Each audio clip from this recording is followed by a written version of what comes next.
بسم اللہ الرحمن الرحیم قال النبی صلی اللہ علیہ وسلم من عصى مصابا فلہ مثل اجرہ۔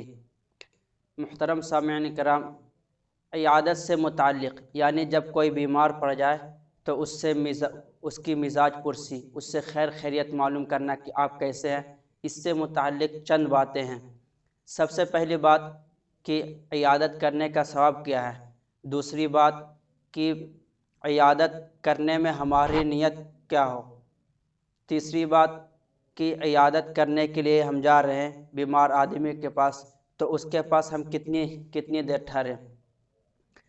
سب سے پہلی بات کہ عیادت کرنے کا ثواب کیا ہے، تو ابھی میں نے حدیث شریف پڑھی، پیارے نبی صلی اللہ علیہ وسلم نے ارشاد فرمایا من عصى مصابا فلہ مثل اجرہ، کہ جو شخص کسی مصیبت زدہ کی تعزیت کرے، مزاج پرسی کرے، خیر خیریت معلوم کرے، تو اسے اس کے برابر ثواب ملتا ہے۔ یعنی جو شخص مصیبت میں گرفتار ہوا، مصیبت میں مبتلا ہوا، چاہے ایکسیڈنٹ کی وجہ سے یا کسی اور چیز کی وجہ سے، اور وہ شخص صبر کر رہا ہے کہ یقیناً ہمیں یہ جو مصیبتیں پہنچی، ہمیں جو یہ چوٹیں پہنچی، تو ہو سکتا ہے ہمارے لیے کوئی بھلا، وہ شکایت نہیں کر رہا اللہ تعالیٰ سے بلکہ صبر کر رہا، تو وہ صبر کرنے کی وجہ سے اللہ تعالیٰ اسے ثواب عطا فرماتے ہیں۔ تو جو مصیبت میں گرفتار ہوا، تو جس طریقے سے اللہ تعالیٰ ان کو ثواب دے رہے ہیں، تو اسی طریقے سے جو مزاج پرسی کرنے کے لیے جا رہا ہے، خیر خیریت معلوم کرنے کے لیے جا رہا ہے، تو اسے بھی اللہ تعالیٰ ثواب عطا فرماتے ہیں۔ اسی طریقے سے دوسری حدیث میں پیارے نبی صلی اللہ علیہ وسلم نے ارشاد فرمایا کہ جو شخص کسی کی مزاج پرسی کرنے کے لیے جاتا ہے، خیر خیریت معلوم کرنے کے لیے جاتا ہے، تو جب تک وہ واپس نہ آ جائے تب تک وہ اللہ تعالیٰ کی رحمت میں رہتا ہے۔ دوسری بات کہ مزاج پرسی کرنے میں ہماری نیت کیا ہو، تو ابھی سوسائٹی میں جو رواج چل پڑا ہے وہ یہ کہ ہم کسی کی عیادت کرنے کے لیے جاتے ہیں تو ہمارے دل میں، ہمارے ذہن و دماغ میں یہ بات ہوتی ہے کہ ہمیں جانا چاہیے، اگر ہم نہیں جائیں گے تو وہ اچھا نہیں سمجھیں گے کہ دیکھو ہم بیمار پڑ گئے، فلاں شخص پوچھنے تک نہیں آیا، یا فلاں شخص کہیں گے کہ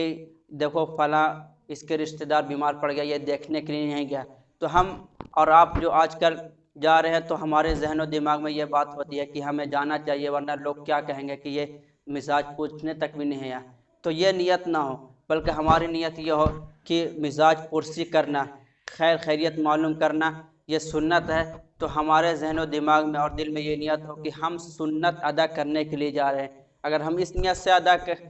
مزاج پرسی کرنے کے لیے جائیں گے تو ہمارا مقصد پورا ہو جائے گا، یعنی ہم ان سے مزاج پرسی بھی کر لیں گے اور ہمیں ثواب بھی مل جائے گا۔ تیسری بات کہ ہم کسی کے پاس جا رہے ہیں، بیمار کے پاس جا رہے ہیں مزاج پوچھنے کے لیے، تو زیادہ دیر نہ ٹھہریں اور ان کے پاس زیادہ دیر ٹھہر کر کے ان سے بات چیت نہ کریں، بلکہ ان کے پاس کچھ ہی دیر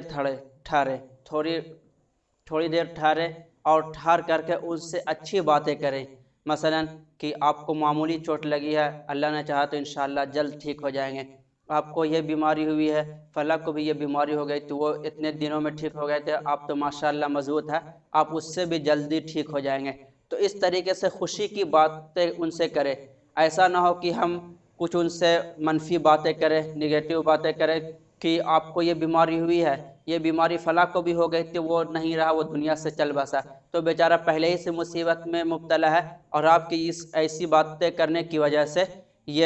وہ اور مصیبت میں مبتلا ہو جائے گا۔ تو ان کے سامنے خوشی کی باتیں کریں، اچھی باتیں کریں، ورنہ ادھر ادھر کی باتیں نہ کریں۔ اور ہو سکے چند آدمی گئے ہیں مزاج پوچھنے کے لیے، تو آپ میں سے کوئی ایک شخص چاہے تو یہ پڑھ لیں لا باس طہور انشاء اللہ اسأل اللہ العظیم رب العرش العظیم ان یشفیک، یہ پڑھیں، اور جو دوسرے لوگ ہوں وہ آمین کہیں، 7 مرتبہ پڑھیں، اس کے بعد پھر ان سے دعا کی درخواست کریں کہ آپ ہمارے لیے دعا کریں، ہم بھی آپ کے لیے دعا کریں گے۔ تو یہ آداب ہے، اس طریقے سے اگر ہم ایک دوسرے کی مزاج پرسی کریں گے، خیر خیریت معلوم کریں گے تو ہمیں ثواب ملے گا، ورنہ اگر ہمارے ذہن و دماغ میں کچھ اور بات ہوئی تو بظاہر مزاج پرسی تو ہم کر لیں گے، لیکن جو سنت ہے وہ سنت پھر ادا نہیں ہو پائے گی۔ اللہ تعالی ہمیں اور آپ کو عمل کرنے کی توفیق عطا فرمائے۔ باقی اگر کچھ باتیں نہیں سمجھ میں آئے تو کمنٹ باکس میں کمنٹ کر کے پوچھ سکتے ہیں، پھر زندگی رہے تو انشاءاللہ نیکسٹ ویڈیو ملاقات ہوگی، تب تک کے لیے والسلام۔